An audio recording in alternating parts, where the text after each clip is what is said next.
Domeniche ecologiche in vista nell'area metropolitana. I sindaci di Venezia, Padova e Treviso, per la prima volta tutti di sinistra, useranno l'arma della fermata dei motori per pulire l'aria nella zona più inquinata d'Europa. Questa è infatti la proposta avanzata dal sindaco Giorgio Orsoni ai suoi colleghi, il padovano Ivo Rossi e il trevigiano Giovanni Manildo, per organizzare assieme le due domeniche ecologiche previste per l'inizio del prossimo anno.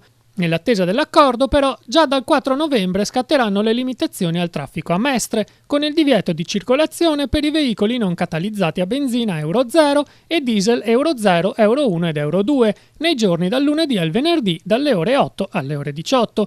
Misure di contenimento delle emissioni da traffico quanto mai necessarie, anche alla luce del rapporto dell'Agenzia Europea dell'Ambiente, che ha certificato la pessima qualità dell'aria che respiriamo.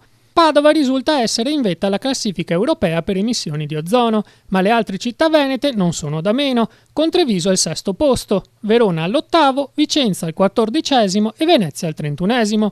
Nonostante il calo registrato negli ultimi anni, i livelli di polveri sottili, ossido di zolfo, nitrati ed ozono rimangono troppo elevati, causando gravi danni alla salute e all'ambiente.